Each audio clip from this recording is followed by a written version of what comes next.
नमस्कार दोस्तों, आपका हार्दिक स्वागत है बिब्लोफाइल के डिजिटल प्लेटफॉर्म पर। मैं दिनकर राणा हमेशा की तरह आपका स्वागत करता हूं। फिर से एक नया मॉक टेस्ट लेकर आया हूं और उनके जो सॉल्यूशंस हैं उनके बारे में बात करेंगे। देखिए, पहला क्वेश्चन देखते हैं।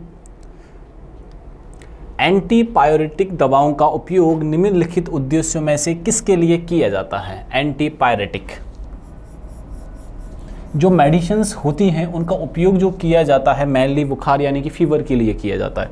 किसके लिए किया जाता है बच्चों? फीवर के लिए किया जाता है। अब फीवर यानी कि बुखार, आप इस बात को सोचिए, बुखार यानी कि फीवर जब आता है तो बॉडी का जो तापमान होता है, तापमान बढ़ जाता है। क्या होता है बच्चों? तापमान बढ़ता है,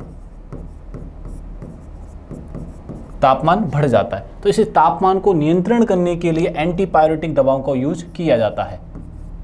तापमान यानी कि टेम्परेचर को नियंत्रण करने के लिए इन दवाओं का उपयोग किया जाता है।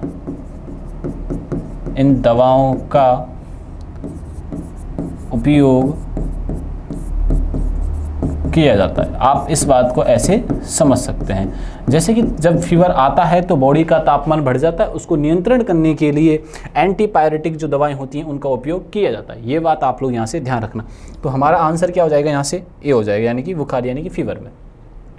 भारत की सबसे ऊंची चोटी कंचनजंगा है। यह भारत और नेपाल की सीमा पर स्थित है। उसकी ऊंचाई 8,586 मीटर है। तो आप ये पूछा गया है कि ये जो चोटी है, जो पीक है, उसके बारे में कथन स्टेटमेंट जो है सही है या गलत है। देखो, पहली बात बोली भारत की सबसे ऊंची चोटी कौन सी है? कंचनजंगा है। बिल्कुल सही बात है भैया, कंचनजंगा है भारत की सबसे ऊँची चोटी है, नंबर 1। नंबर 2 इसने क्या बोला है? दूसरी बात क्या बोली है? नेपाल और भारत की सीमा पर स्थित है। ये भी बात सही है भैया कि भारत और नेपाल की सीमा पर स्थित है। ठीक है। तीसरी जिसकी लेंथ जो बोली है वो कितनी बोली है? 8,586 यानी 85 एंड 86। आप इसको 85 और 86 करके याद रखा कीजिए, जो आसानी से याद हो जाती है। ठीक है। ये तीनों के तीनों स्टेटमेंट अबाउट कंचनजंगा सही हैं। अब बात करते हैं भारत की नहीं पूरे विश्व की सबसे ऊंची चोटी के बारे में। विश्व की सबसे ऊंची चोटी, ये तो तीनों स्टेटमेंट सही हैं इसके तो तीनों स्टेटमेंट सही हैं। ये बात आप लोग यहाँ से ध्यान रखना। विश्व की सबसे ऊंची चोटी, वॉइस अगर क्लियर है ना, कभी कभी क्या होता है वॉइस ऑन नहीं होती है। ठीक है, ध्यान दीजिए। विश्व की सबसे ऊंची चोटी यानी कि पीक कौन सी है बच्चों? माउंट एवरेस्ट है।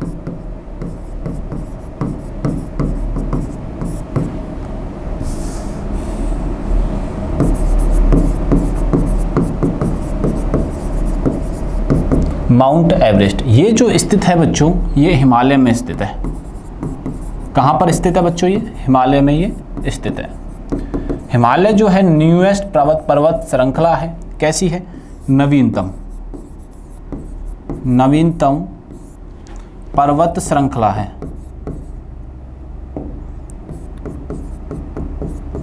नवीनतम पर्वत श्रृंखला, ये बात आप लोग यहाँ से याद रखना। हिमालय न्यूएस्ट एकदम। ठीक है, यानी कि फोल्डेड भी है, यानी कि वलित है। ये फोल्डेड मुड़ी हुई है, यानी कि वलित पर्वत श्रृंखला भी है। ये बात भी आप लोग यहाँ से ध्यान रखना। सर अभी आपने जिक्र किया न्यूएस्ट का, फिर ओल्डेस्ट कौन सी है बच्चों? ये भी मैं आपको बता देता हूँ यहाँ से। तो ओल्डेस्ट में जिसका नाम आता है वो है अरावली पर्वतमाला। सबसे पुरानी बोले तो यहाँ से आपको याद रखना है ओल्डेस्ट। सबसे पुरानी पर्वत श्रृंखला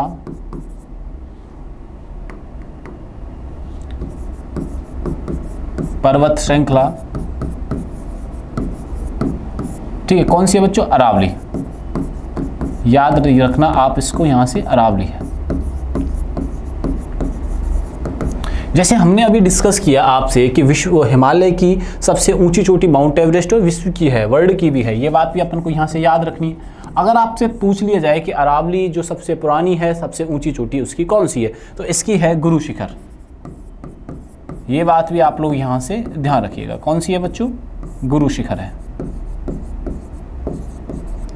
तो ये पर्वत श्रृंखलाओं से रिलेटेड सारी जानकारी आपकी इस स्लाइड पे आ चुकी है, तो आप स्क्रीनशॉट लेना चाहो तो ले सकते हो।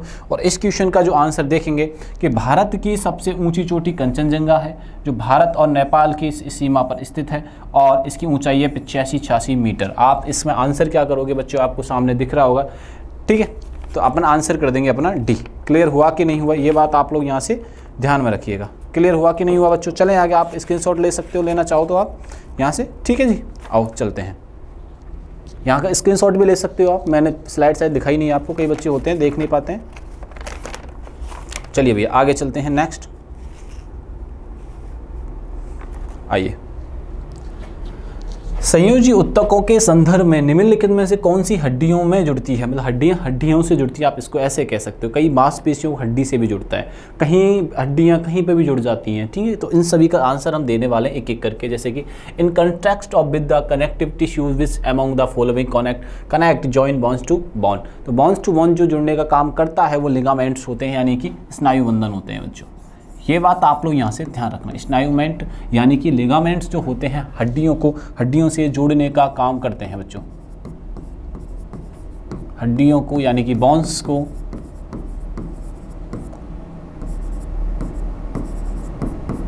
हड्डियों से जोड़ते हैं, ठीक है। कौन जोड़ता है? अगर इनको यहाँ पर जोड़ रहा है तो उसको बोलते हैं लिगामेंट्स। क्या बोलते हैं बच्चों? लिगामेंट्स यानी कि स्नायु बंधन। इतनी सी बात हमें यहाँ से समझनी है, ठीक है ना। अब यहाँ से क्लियर हो गया होगा कि इस क्वेश्चन का आंसर तो हमारे पास आ चुका है। अब क्या होता है बच्चों? टेंडन्स क्या होता है? दूसरा वर्ड आया टेंडन। तो मैं इस बात को ऐसे समझाता हूँ आपको, हड्डियों को मांसपेशियों से जोड़ना, हड्डियों को, ये मैंने गलत लिख दिया, हड्डियों को यानी कि बोन्स को मांसपेशियों से जोड़ना, मांसपेशियों से जोड़ना, इसको क्या बोलते हैं बच्चों? टेंडन्स बोलते हैं। इसको क्या बोलते हैं अपन लोग? टेंडन्स बोलते हैं। तो ये क्लियर हुआ कि नहीं हुआ?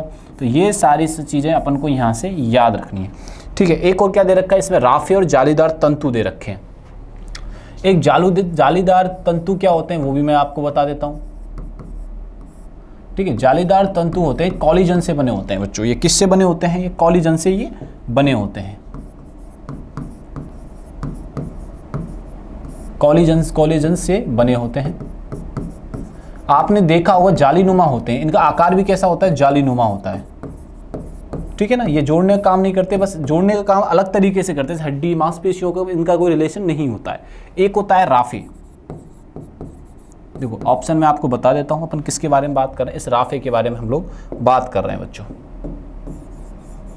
ठीक है। इस जालीदार तंतु के बारे में, रेटिकुलर फाइबर्स के बारे में हम लोग बात कर चुके हैं, ठीक है। जालीनुमा होते हैं। राफे क्या होता है? किसी को भी किसी से जोड़ने का काम। जब कोई मतलब होते हैं ना कि भैया देखो यहाँ पे अपन ने देखा कि टेंडन्स, लिगामेंट्स देखे आपने क्या देखा? लिगामेंट्स, हड्डियों से मांसपेशियों। अब जब कोई किसी को नहीं जोड़ने का काम करता तो बंधन को क्या बोलते हैं हम लोग? किसी जोड़ने की प्रक्रिया को राफे बोल देते हैं, ठीक है। किसी को किसी से जोड़ने का मतलब कि जहाँ पे हमें समझ नहीं आ रहा भाई कौन किसको जोड़ रहा है तो वहाँ राफे काम कर रहे होते हैं। ये बात आप लोग यहाँ से ध्यान रखना। तो चारों ऑप्शंस क्लियर हैं, तो यहाँ से आंसर क्या कर देंगे अपन लोग? ए कर देंगे, यानी कि स्नायु बंधन।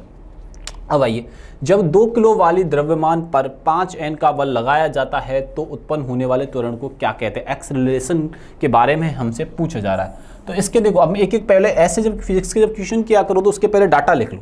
तो 2 किलो मास दे रखा है, ठीक है, और फोर्स कितना दे रखा है? 5N दे रखा है। तो मास कितना है पहले तो ये लिखो। मास का मतलब होता है द्रव्यमान।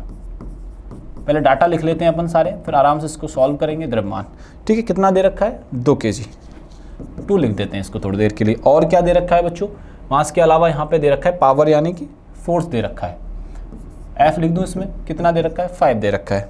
5N दे रखा है, आई थिंक सो, ठीक है, ये दे रखा है। अब इससे अपन को A फाइंड करना है। A क्या करना है अपन को? फाइंड करना है। तो इसका फॉर्मूला क्या होता है? FMA, ये करके फॉर्मूला होता है। बात समझ में आई कि नहीं आई? आप समझ पा रहे हैं कि इसका फॉर्मूला मैंने आसानी से लिख दिया है, क्या होगा आपके सामने है, ठीक है। आ जाइए अब इसको देखते हैं क्या है। F भी अवेलेबल है हमारे पास और M भी अवेलेबल है। A अपन को निकालना है तो उसको करेंगे क्या अपन लोग? निकालने के लिए A/F ऐसे कर दूंगा कि मैं इसको ऐसे करके, तो एक्सेलरेशन निकालने के लिए 5/2 कर दूंगा तो आंसर आ जाएगा A 2.5। ठीक है, इसको किस में नापते हैं, m और s स्क्वायर कर देंगे इसको, ये लीजिए। तो आंसर आप देख सकते हो कहाँ पे है, ये रहा। ठीक है, सेकंड स्क्वायर में ये निकल के आ जाएगा। ये बात समझ में आई कि नहीं आई, ये बात क्लियर है या नहीं है, इतना सा मुझे आप बता दीजिए। ठीक है, आप इसका कैलकुलेट कर चुके हैं कि मैथ आप अच्छे से सॉल्व करना जानते हैं। ठीक है, बात समझ में आई कि नहीं आई। ठीक है, तो मैंने इसको डायरेक्ट लिख लिया। आप अगर इसका क्रॉस मल्टीप्लिकेशन करते या इसको चेंज करते तो आपको सारी चीज़ें समझ आ जाती। यहाँ पर मैंने थोड़ा फास्ट कर दिया है, आगे चलते हैं। केल्विन मूल्य में सामान्य शरीर का तापमान क्या होता है। केल्विन जो होता है बच्चों, इसका मात्रक क्या है, के होता है, सॉरी शो करने का तरीका क्या होता है, के हो जाता है। तो नापते कितने किस में है इसको, 273। और बॉडी का जो टेम्परेचर होता है, बॉडी टेम्परेचर होता है वो कितना होता है, 37। अब इसको जब ऐड करते हैं तो ऐड करने पर आता है 310। तो अब देख लो कहाँ पे, ये रहा, आंसर आ गया, देख लो। इसको अगर मैं ऐसे लिख देता, इसको ऐसे लिख देता हूँ आपको समझाने के लिए, मैंने डायरेक्ट लिख दिया।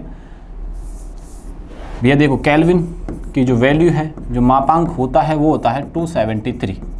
ठीक है, और बॉडी का जो टेम्परेचर होता है वो होता है 37। इसको प्लस कर देंगे 310 आ जाएगा। तो यही हमसे तो पूछ रहा है, शरीर का तापमान क्या होगा। ठीक है, आइए चलें नेक्स्ट क्वेश्चन पे। वॉइस क्लियर है सभी को। दूरबीन का आविष्कार किसने किया था। दूरबीन का आविष्कार देखो कई टाइम पहले हो जाता है, लेकिन इसको तरीके से जो स्टार्ट करते हैं वो गैलीलियो होते हैं। ठीक है ना, जिनको श्रेय दिया जाता है, खुद की दूरबीन बनाने का श्रेय जो दिया जाता है वो गैलीलियो को दिया जाता है। ये बात आप लोग यहाँ से ध्यान रखना। ठीक है ना, आ जाइए नेक्स्ट पे चलते हैं। स्टेटमेंट वाले क्वेश्चंस में क्या करना है, मैं बोल रहा हूँ कि भैया ऑप्शंस के भी क्वेश्चन हो रहे हैं और इन्फॉर्मेशन आप अब टॉपिक को पूरा ही पढ़ना पड़ेगा। पहले क्या होता था, सॉल्यूशन आसानी से कर लेते थे, PYQ किया और आसानी से अपन निकाल लेते थे, लेकिन अब ऐसा बिल्कुल भी नहीं है, हमें चीज़ें कंप्लीट पढ़नी पड़ेंगी। कैसे, आइए। विटामिन सी को एस्कोर्बिक अम्ल भी कहा जाता है क्या, बिल्कुल सही कहा जाता है भैया। विटामिन सी की कमी से स्कर्वी रोग होता है कि, बिल्कुल सही। विटामिन सी एक वसा में घुलनशील है। तो मुझे एक बात बताइए आप लोग, जल में घुलनशील यानी विटामिन की अगर अपन बात करते हैं, जल में घुलनशील विटामिन, जल में घुलनशील विटामिन कौन कौन सी होती है, वी और सी होती है। ठीक है, तो इसने वसा के लिए बोला है, वसा में तो नहीं होता है, मतलब ये गलत बोल रहा है कि नहीं बोल रहा है, वसा में घुलनशील नहीं होती है। इसको कैसे लिखेंगे अपन लोग, वसा में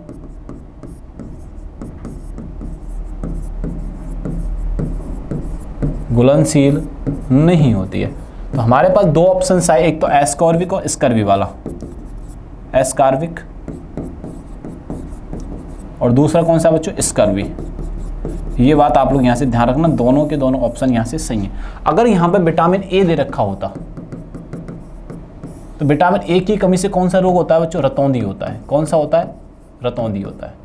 इसका साइंटिफिक नाम क्या होता है बच्चों, रेटिनॉल होता है। क्या होता है, रेटिनॉल। अगर क्वेश्चन यहीं से ये पूछा जाता है विटामिन बी के बारे में भी बता दीजिए, तो विटामिन बी के बारे में अगर बात करते हैं तो इसको क्या बोलते हैं, बेरी, थाइमिन बोलते हैं नाम में, और रोग कौन सा होता है, बेरी। और नाम क्या हो जाता है इसका, सॉरी मैंने गलत लिख दिया, थाइमिन लिखेंगे, इसका थाइमिन लिख दीजिए।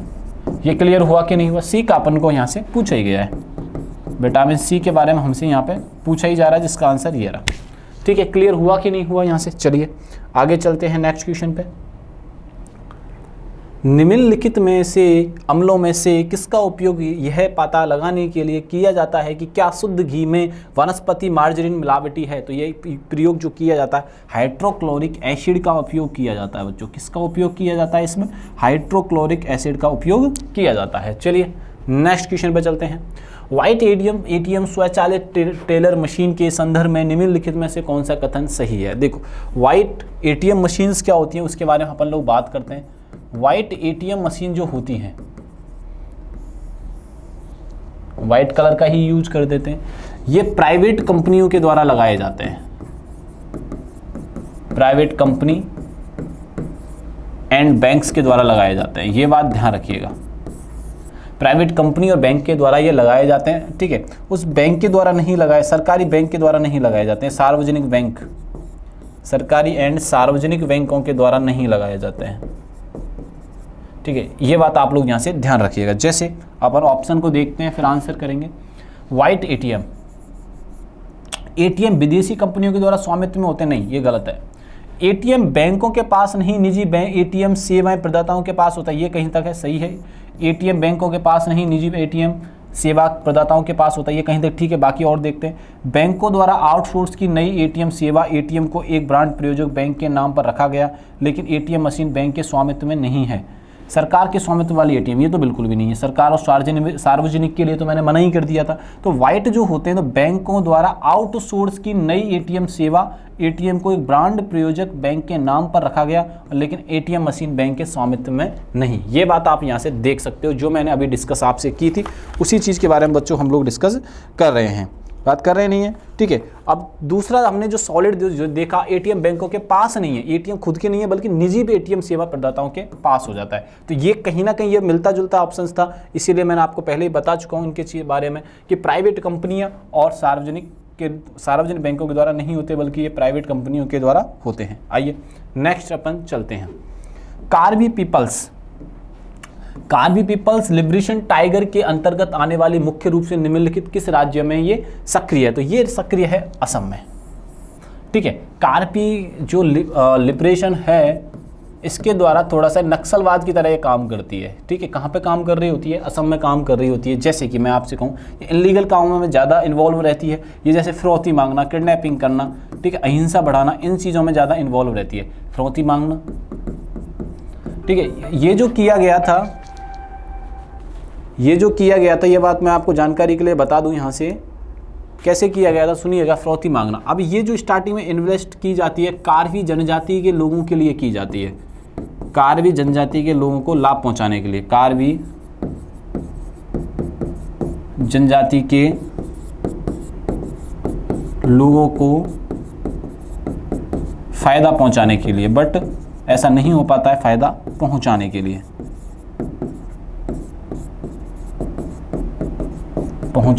तो आंसर इज असम, ठीक है। ये बात आप लोग यहां से ध्यान रखिएगा।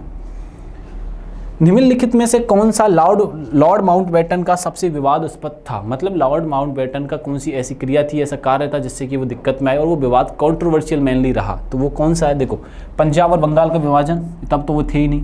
उत्तर पश्चिम सीमा प्रांत में एक जनमत संग्रह का आयोजन, एक कार्यकारी परिषद की स्थापना जिसमें अकेले भारतीय शामिल हैं, जून 1948 से 15 अगस्त 1947 तक सत्ता हस्तांतरण को तारीख को आगे बढ़ाना। जैसे, ठीक है, क्लेमेट होते हैं, क्या होते हैं? क्लेमेट होते हैं जो कि अंग्रेजों के प्रधानमंत्री होते हैं बच्चों, ठीक है। ये बात आप लोग यहाँ से ध्यान रखना, अंग्रेजों के प्रधानमंत्री होते हैं। इन्होंने क्या किया कि भारत की स्वतंत्रता की तारीख घोषित कर दी, स्वतंत्रता की तारीख घोषित कर दी भारत की, जून 1948। भारत की क्या की भैया, ये बोल दिया कि भारत को हम आज़ाद करेंगे जून 1948 के अंदर, जो इसमें दे रखा है, देखो ये वाली डेट। लेकिन सडनली क्या होता है, ये लोग जल्दी जल्दी करते हैं कार्य और भारत को आज़ाद जो कर देते हैं जल्दी से 1947 में कर देते हैं। तो मतलब कि आज़ाद भारत को करने वाले थे 1948 में, पहले ही कर दिया इन लोगों ने। तो ये प्रॉपर तरीके से कार्य को निर्वह नहीं कर पाए, प्रॉपर तरीके से कार्य नहीं कर पाए। लेकिन इन्हें ये था कि अपन को अब यहाँ से भारत से निकलना है, अपन को क्या करना है भैया, अब भारत से निकलना है। तो ये जो पूरी प्रक्रिया थी, जो तय समय से पहले ही इन्होंने आज़ाद कर दिया। तो ये भारतीयों के लिए तो अच्छा था, लेकिन हम लोग तैयार करके बैठे थे, हम इस काम को ऐसे करना है, ठीक है, किस किस को कहाँ क्या कौन सा काम सौंपना है, किस तरीके से कॉन्स्टिट्यूशन का निर्माण करना है, वो हर एक चीज़ हम सोच समझ के कर रहे थे। सडनली बीच में इन्होंने कहा कि हम आपको 1947 यानी कि 15 अगस्त 1947 को ही आज़ाद कर रहे हैं। तो ऐसा कहने से थोड़ा सा हड़कंप मच जाता है लोगों के मध्य, और हड़कंप मचने की वजह से ये जो प्लानिंग थी उस प्लानिंग को खराब कर देता है। तो ये बात ध्यान रखना, ये कंट्रोवर्शियल बयान था,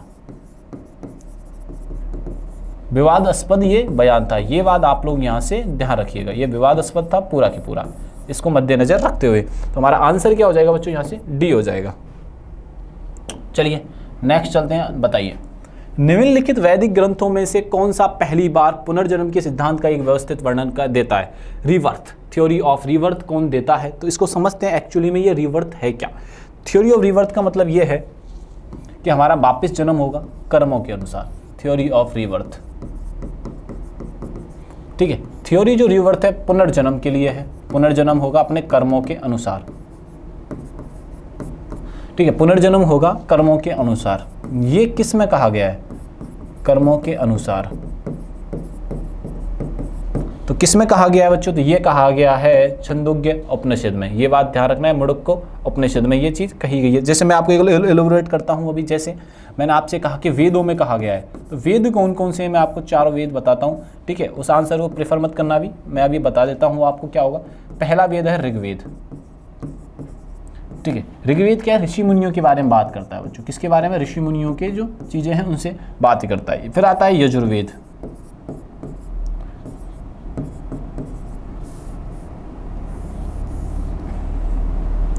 ऋग्वेद, इसके बाद आता है यजुर्वेद। यजुर्वेद हमें यज्ञ के बारे में बताता है, यज्ञ से रिलेटेड चीजें बताता है, या याद रखना ये और ये, ठीक है। ऋषि मुनियों के बारे में कौन बताता है? ऋग्वेद बताता है ऋषि मुनियों के बारे में, ऋषि एंड मुनियों के बारे में। अब नेक्स्ट चलते हैं सामवेद पर। सामवेद जो हमें सिखाता है वो संगीत के बारे में सिखाता है बच्चों। किसके बारे में सिखाता है? संगीत के बारे में सिखाता है। एक आता है अथर्ववेद। अथर्ववेद जो हमें बताता है जादू टोने के बारे में बताता है, जादू एंड टोना के बारे में ये बताता है, जिसको हम बोलते हैं ब्लैक मैजिक। इसको क्या बोलते हैं बच्चों? ब्लैक मैजिक के बारे में ही ये बताता है। और पंचम वेद जो होता है, इसको मैं यहाँ पे लिख देता हूँ, जिसे अपन लोग क्या मानते हैं? पंचम वेद मानते हैं। पंचम वेद कौन सा है? नाट्य शास्त्र है बच्चों, माना है गया है इसको नाट्य शास्त्र। और नाट्य शास्त्र लिखने वाले व्यक्ति का नाम क्या है बच्चों? भरत मुनि है। अब ये हमसे पूछा जा रहा है कि हमें तो भैया इतना बताओ कि जो रीवर्थ का जो चीज़ें हैं वो किस में दी गई हैं, रीवर्थ की जो चीज़ें हैं वो किस में दी गई है, ये हमसे पूछा गया। ये बात आप लोग यहाँ से ध्यान रखना। तो ये किस में गया है? छंदोग्य में ये हमसे बताया गया। ये छंदोग्य जो उपनिषद है उसमें ये चीज़ सारी की सारी चीज़ें बताई गई। ये बात आप लोग यहाँ से ध्यान रखिएगा। आंसर इज ए, ठीक है जी। आइए, जैसे कि अपन जो सनातन के अंदर जैसे टाइम एरा की बात करते हैं कि भैया देखो, सबसे पहले आगाज सतयुग, ठीक है, त्रेता युग,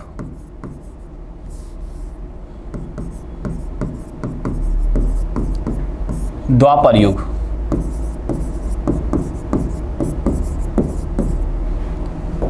और कलयुग।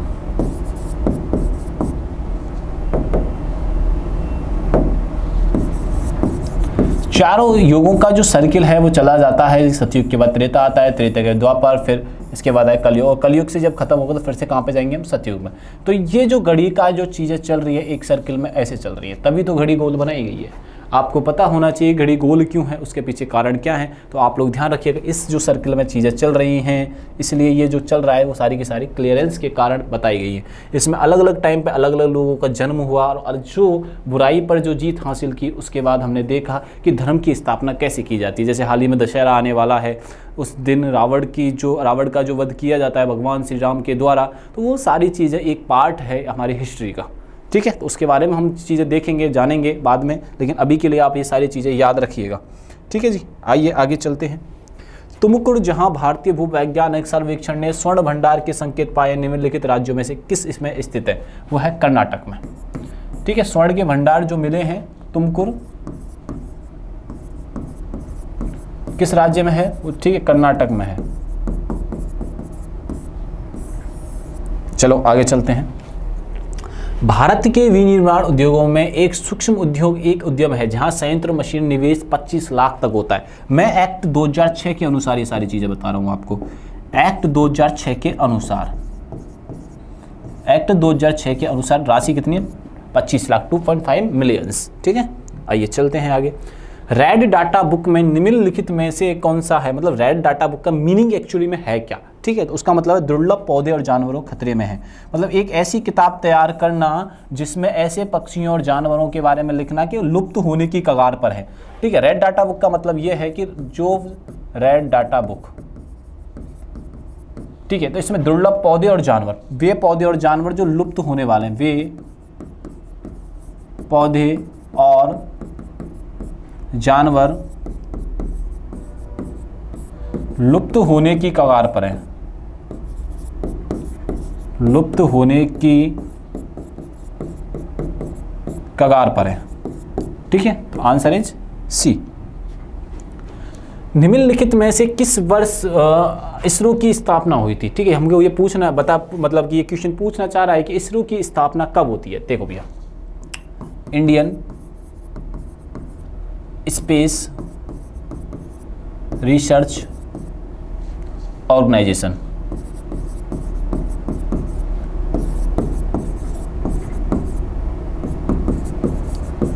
इसकी जो स्थापना होती है 15 अगस्त 1969 में हो जाती है। ये बात आप लोग यहाँ से याद रखिएगा। पहली बात तो ये यहाँ से एक पहला पॉइंट। दूसरा, इसके जो संस्थापक होते हैं, संस्थापक यानी कि फाउंडर, विक्रम साराभाई। संस्थापक कौन है बच्चों? विक्रम साराभाई। ये बात आप लोग यहाँ से ध्यान रखना। संस्थापक कौन है? विक्रम साराभाई। अब आगे जब हम चलते हैं, इसका हेडक्वार्टर के बारे में बात करते हैं। हमने अभी बात की आपसे संस्थापक के बारे में, विक्रम साराभाई। संस्थापक क्या नाम था? विक्रम साराभाई। ठीक है, हेडक्वार्टर के बारे में बेंगलुरु। ठीक है, स्थापना मैं बता ही चुका हूं। ठीक है, EST कब होता है इसका? 1969 में होता है। ये सारी चीजें अपन को यहां से ध्यान रखना। पहला जो आर्यभट्ट नाम का, ठीक है, ये छोड़ा जाता है। ये बात आप लोग यहां से ध्यान रखना। संस्थापक है विक्रम साराभाई। विक्रम साराभाई की जो वाइफ है मृणालिनी साराभाई। मृणालिनी साराभाई ये संगीत यानी कि संगीत के नृत्य में निपुण है, नृत्य निपुण है। ये क्लासिकल डांस करती हैं। क्लासिकल डांस यानी कि शास्त्रीय नृत्य, भरतनाट्यम। तो आप देख लीजिए भैया इनकी फैमिली के बारे में एक बार। एक तरफ साइंटिस्ट हैं और एक तरफ डांसर है, तो कला के धनी है टोटल के टोटल। सारे लोग आर्टिस्ट हैं। ये बात आप लोग यहाँ से ध्यान रखिएगा। ठीक है, इसका आंसर हो गया। ठीक है, आइए चलते हैं नेक्स्ट। भारतीय वन सेवा की स्थापना कब की गई थी? भारतीय वन सेवा की जो स्थापना की जाती है बच्चों, कब की जाती है? आप लोग जल्दी से बता दो तो।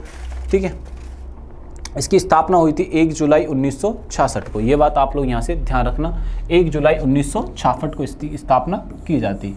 अब आता है एक, आप 1864 भी पढ़ोगे, वो इंपीरियल फॉरेस्ट सर्विसेज है। इंपीरियल फॉरेस्ट सर्विसेज की, ठीक है, इंपीरियल फॉरेस्ट सर्विसेज की जो स्थापना होती है वो होती है 1864 में। ये बात भी अपने को यहाँ से याद रखनी है बालकों। ये चीज़ भी क्या रखनी है, यहाँ से याद हमें रखनी है। चलिए, भारतीय विज्ञान संस्थान निम्नलिखित में किस शहर में है? भारतीय विज्ञान संस्थान जो है ये है बेंगलुरु में। और बेंगलुरु को और क्या कहा जाता है? सिलिकॉन वैली कहा जाता है। सिलिकॉन वैली कहा जाता है। ये बात आप लोग यहाँ से ध्यान रखना। किसकी कैपिटल है? तो ये कर्नाटक राज्य की कैपिटल है बच्चों। किसकी कैपिटल है? कर्नाटक राज्य की। अगर आपसे कोलकाता के बारे में पूछ लिया जाए तो कोलकाता किस राज्य की कैपिटल है? तो यह है वेस्ट बंगाल की है बच्चों। किसकी है ये? वेस्ट बंगाल की ये कैपिटल है। ये बात आप लोग यहाँ से ध्यान रखिएगा। चेन्नई किसकी है बच्चों? तो चेन्नई आपको बताना है तमिलनाडु की है। ठीक है, अगर आपसे मुंबई का पूछ लिया जाए तो मुंबई बताना है आपको महाराष्ट्र का। ये सारी चीज़ें अपन को यहाँ से याद रखनी है। निम्नलिखित में से कौन सी संस्था भारत में रेपो दर और रिवर्स रेपो दर निर्धारित करती है? तो भारत में ये जो सारा काम है RBI के द्वारा किया जाता है। RBI, हाँ, हमारे पास जो नाम आया है RBI के बारे में डिस्कस करते हैं। आइए, तो RBI की जो स्थापना होती है बच्चों, एस्टेब्लिशमेंट जो RBI का होता है वो कब होता है बच्चों? इसका होता है 1935 में। इसका जो मुख्यालय हेडक्वार्टर जो वो स्थानांतरित किया जाता है 1937 में। इसकी स्थापना ध्यान रखिएगा आप लोग, साथ साथ सारे बच्चे याद रखना। स्थापना होती है, ठीक है, हेडक्वार्टर का स्थानांतरण होता है, ट्रांसफ़र होता है, स्थानांतरण होता है। ठीक है जी, आगे चलते हैं। इसके अलावा बहुत सारी चीज़ें डिस्कस करेंगे। अभी जो हमसे पूछा गया है, रेपो रेट पूछी गई है। रेपो रेट में एक तरफ तो है बच्चों RBI, एक तरफ है RBI, ऐसे समझो ये रही RBI आपकी, और एक तरफ ये है अपने PNB। पीएनबी और आरबीआई। ठीक है, अब क्या कर रहा है कि पीएनबी लोन ले रहा है, पीएनबी लोन यानी कि ऋण ले रहा है, ऋण ले रहा है। ठीक है, लोन ले रहा है तो इंटरेस्ट कौन लेगा? आरबीआई लेगा, इंटरेस्ट आरबीआई लेगा, इंटरेस्ट आरबीआई लेगा। तो इसको बोलते हैं रेपो रेट। इसको कौन लेगा? आरबीआई करेगा। ठीक है, और इसका उल्टा हो जाता तो उसको क्या बोलते हैं? Reverse repo rate. ये बात आप लोग यहाँ से ध्यान रखिएगा। चलिए, तो अपना आंसर हो जाएगा भारतीय रिजर्व बैंक, यानी कि रिजर्व बैंक ऑफ इंडिया। निष्काय रात्रि आकाश में चमकने वाले पिंडों को किस नाम से जाना जाता है? तो ये होते हैं खगोलीय पिंड, यानी कि सेलेस्टियल बॉडीज। ये बात आप लोग यहाँ से ध्यान रखिएगा। फॉरवर्ड्स पत्रिका में फोर्ब्स 30 अंडर एशिया लिस्ट 2022 का अपना संस्करण जारी किया है, जिसे राणा वेहबे वाटसन द्वारा संपादित किया गया। तो कौन सी पोजीशन पर रहे हैं? तो ये रहे हैं 7th पर। रूस ने 2034 और 2036 के बीच महत्वाकांक्षी वेनेरा डी मिशन शुरू करने की अपनी योजना को आधिकारिक घोषणा की। इस मिशन का उद्देश्य किस ग्रह की यात्रा करना है? तो इसका यात्रा है शुक्र की, यानी कि वीनस की यात्रा करना है बच्चों। ये बात आप लोग यहाँ से ध्यान रखना। मच्छर जनित बीमारियों के बारे में जागरूकता बढ़ाने के लिए विश्व मच्छर दिवस किस तारीख को मनाया जाता है? तो ये मनाया जाता है 20 अगस्त को मनाया जाता है बच्चों। अहमदाबाद में राष्ट्रमंडल भारोत्तोलन चैंपियनशिप में पुरुषों के 79 किग्रा वर्ग में स्वर्ण पदक किसने जीता है? तो ये किसने जीता बच्चों? अजय बाबू वल्लोरी ने जीता है। ये बात आप लोग यहाँ से ध्यान रखिएगा। लास्ट एंड फाइनल इस सेशन का, किस राज्य मंत्रिमंडल ने सरकारी प्रतियोगी परीक्षाओं के लिए प्रारंभिक परीक्षा शुल्क को घटाकर केवल 100 रुपये कर दिए? तो ये किया बच्चों हाल ही में बिहार सरकार ने। ये बात आप लोग यहाँ से याद रखना है। ऐसे करके हमने 25 क्वेश्चंस का सलूशन किया। वीडियो अच्छा लगे तो बच्चों शेयर करना और चैनल को सब्सक्राइब करना नहीं भूलना है। तब तक के लिए थैंक यू, धन्यवाद।